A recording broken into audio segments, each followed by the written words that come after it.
All right, you guys, today we are learning about the difference between independent and dependent events.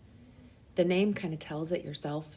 If you're an independent person, you don't rely on anyone else. If you're dependent, you depend on someone else.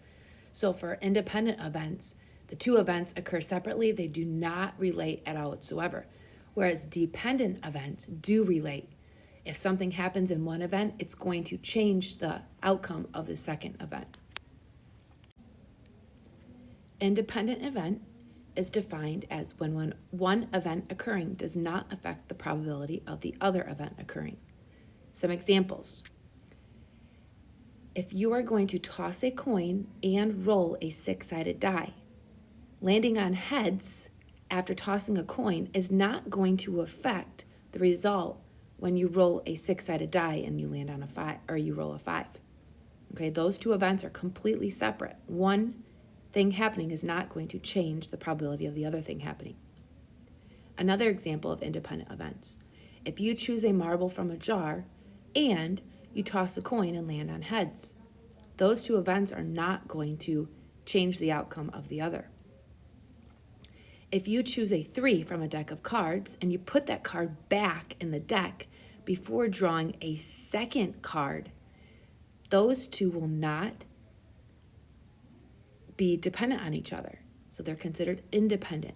So choosing a 3 from a deck of cards, putting that 3 back in that deck, and then choosing an ace when you pull out the second card. Again, those two events are completely independent of each other. Rolling a 4 on a single six-sided die, and then rolling a 1 on a second roll of the die.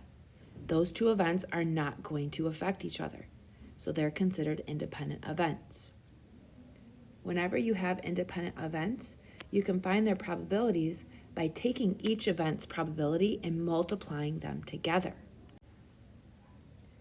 So the probability of events A and B occurring, as long as they're independent, all you have to do is take the probability of A occurring and multiply it with the probability of event B occurring. So in this example, we are told that we have a dresser drawer that contains one pair of socks with each of the following colors: blue, brown, red, white, and black. Each pair is folded together in a matching set. You reach into the sock drawer and you choose a pair of socks without looking. You replace this pair and then choose another pair of socks. So what is the probability that you will choose the red pair of socks both times?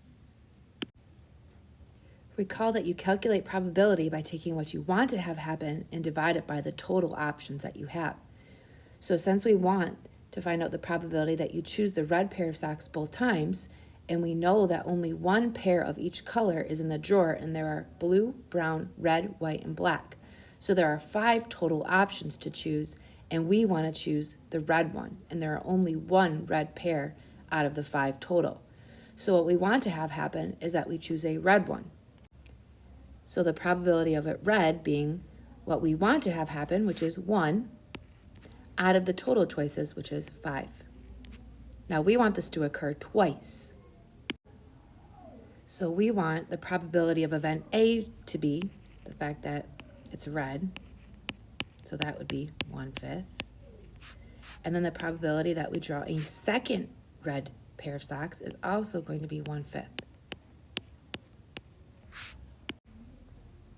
That is because we put the sock back in the drawer each time. So it's not like there's 4 pair of socks, right? We put the sock back in, so there's still 5 pair of socks total in there. So all we have to do is take 1/5 and multiply it with 1/5, and we get our answer. So if you remember how we multiply fractions, you multiply the numerators together. So 1 times 1, 1. And you multiply the denominators together. So 5 times 5 is 25. So you had a 1 out of 25 chance of drawing a red pair of socks, putting it back in the drawer, and then picking out a second pair of red socks. And of course, we are assuming we are not actually looking in the drawer and picking one out, right? We're drawing without looking. Now, you can also type in 1 divided by 25 into your calculator. You're going to get 0.04. And if you remember, if you want to change that into a percentage, you have to move the decimal to the right 2 places. So in this one, you'd have a chance of 4% of actually choosing that red pair twice. In this next example, it says a coin is tossed and a single 6-sided die is rolled. Find the probability of landing on the head side of the coin and rolling a 3 on the die. The probability of rolling a single 6-sided die and getting a 3 is equal to 1 out of 6, since there's only a 3 on one side of the 6 sides of the die. The probability of landing on a head side of the coin is going to be 1 out of 2, since there's a heads and a tail side. So to find the probability of both of these events occurring at the same time, since they're independent, we just multiply those two fractions together. So 1/6 times 1/2 gives us 1/12. If you type that into your calculator, you end up with 0.083 repeating, and then if you move your decimal 2 places to the right, we end up with 8.3 repeating percent. In our next example, we have a card is chosen at random from a deck of 52 cards. It is then replaced and a second card is chosen. What is the probability of choosing a jack and then an 8? So quick reminder, obviously there's 52 cards in a deck. Face cards, we've got jack, queen, king. Okay, and then of course we have ace, which we consider a 1 all the way up through a 10. Okay, so it says, what is the probability of choosing a jack and then an 8? And also you need to remember that there are 4 different suits. You've got hearts, spades, clubs, and diamonds. So when it says that you're choosing an 8, you actually have 4 8s out of the 52 cards. Same thing with jacks. There are 4 different jacks because you have 1 of each suit. So the probability of getting a jack would be 4 out of 52. The probability of choosing an 8, you'd have 4 out of 52. So I take those 2 independent events and I multiply them together. So again, remember you're just multiplying the numerators together. So 4 times 4 is 16, and 52 times 52 is 2,704. And then when I divide those in my calculator, I get 0.005917, and if I move the decimal point over 2 spaces, I end up with 0.59%, or if we want to round it, we can end up with 0.6%. So we end up with a percentage of 0.6% if we were to choose a jack and an 8 by putting that card back in the deck. All right, this next example, we have a jar containing 3 red, 5 green, 2 blue, and 6 yellow marbles. A marble is chosen at random from the jar. After replacing it, so you're putting that marble back in, a second marble is chosen. What is the probability of choosing a green and then a yellow marble? So to figure out the probability first of choosing a green, we have to figure out how many green there are out of the total, which there are 5. So I put 5 on the top since that's what I want to have happen. The total would be adding 3, 5, 2, and 6 to find out the total number of marbles, which we should get 16. We then do the same thing for the yellow marbles. Since you're putting that marble back into the jar, there are still 16 marbles to choose from. And out of the 16, 6 are yellow. So the probability of getting a yellow would be 6 out of 16. So the probability of pulling out a green marble, putting it back, and then pulling out a yellow marble would be 5/16 times 6/16. Which when I multiply the numerators and the denominators, I end up with 30 over 256, which reduces down to 15 over 128. Putting that in my calculator, I get 0.11718, or 11.7% when I change it into a percentage. In this next example, we have a school survey found that 9 out of 10 students like pizza. If 3 students are chosen at random with replacement, what is the probability that all 3 students like pizza? The probability of 1 student liking pizza would be 9 out of 10. The probability of the second person liking pizza would also be 9 out of 10, since it says with replacement, meaning if you had 10 students in a room and you asked one person, you decided to draw names maybe for those 10 students, and you end up drawing that person's card twice or 3 times, no matter what, it's going to be 9 out of 10. So again, you just multiply all the 9s, all the 10s together, or you could write it like this. Since 9/10 is occurring 3 times, I technically could put 9/10 to the 3rd power. that ends up giving me 729 out of 1,000, which is about 72.9%. So dependent events are when the occurrence of one event affects the other event. So for example, if you were to select 2 pieces of paper numbered 1 through 6 out of a bag without replacing it, you put your hand in the bag, pick out 1 piece of paper, and don't put that back in the bag. And then you reach your hand in a second time and pull out a second piece of paper. Another example would be a card is chosen at random from a standard deck of 52 playing cards. If I pick 1 card and then I don't put it back in the deck and I pick a second card, those are considered dependent events because the second event is dependent on the first one occurring. Another example would be a student is selected by a teacher to help with a class project. And then after that first student is picked, a second student is selected to hand out some papers. Again, it's dependent because you can't pick the first student who is going to help with the project. The second student was based on how many people were left in the room. So this is considered conditional probability. It's the probability that event B occurs given that the event A has occurred. And it's written P for probability and then a parenthesis, B, and then there's a vertical line, and then A, and then closing the parenthesis. So whenever you see this written like this, it really means the probability of B happening given that A already occurred. And you find this the same way we did independent events by multiplying them. So you find the probability of the first event occurring, and then you multiply it with the probability of the second event occurring, granted the first one already occurred. So let's go through an example and then this will make total sense. So in this example, we are told that 2 pieces of paper numbered 1 through 6 are pulled out of a bag without replacement. What is the probability that the 3 is pulled first and the 4 is pulled second? Well, the probability that a 3 would be pulled is 1 out of 6, since there are 6 total numbers and there's only 1 3, so 1 out of a 6 chance. Now that you've pulled out that first number, how many pieces of paper are left in the bag? 5. So that means out of the total, we only have 5 to choose from. So the probability of pulling out of 4 out of the 5 choices is only going to be 1, since there's only 1 numbered 4 in the bag.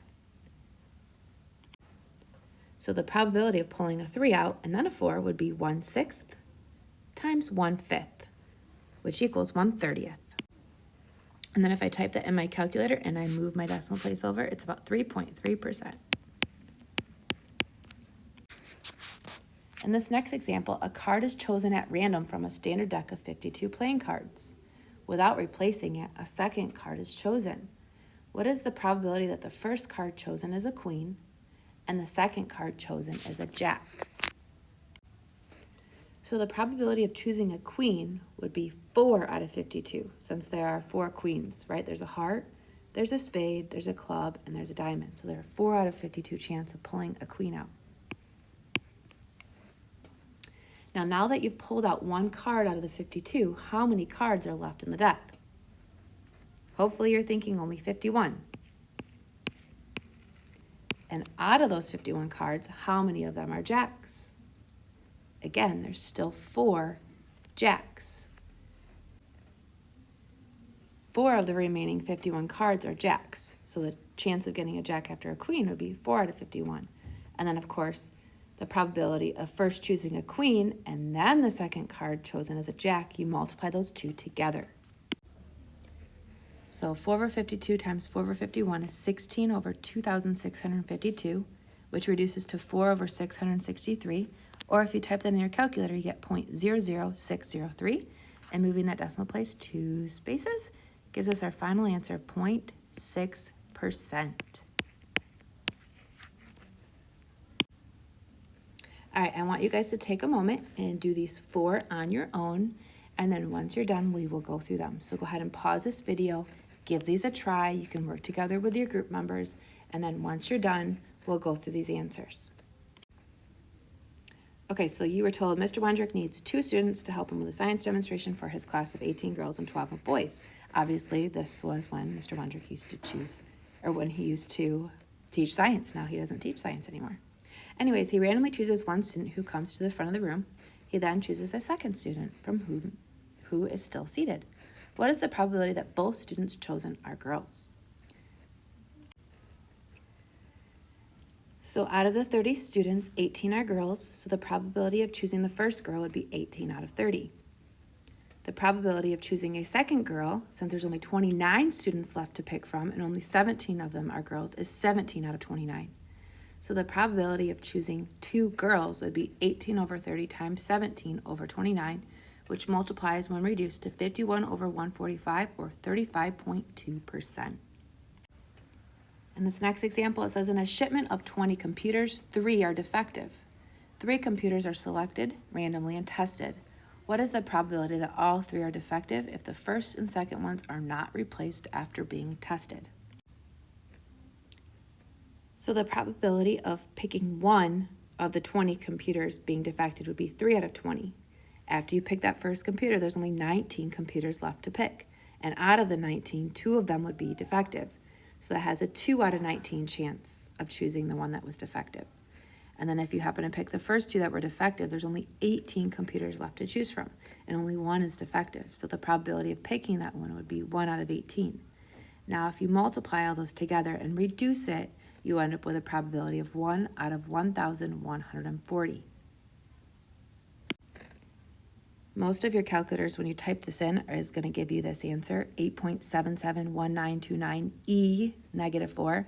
That really is just scientific notation in your calculator. It really means 8.771929 times 10 to the negative 4th power.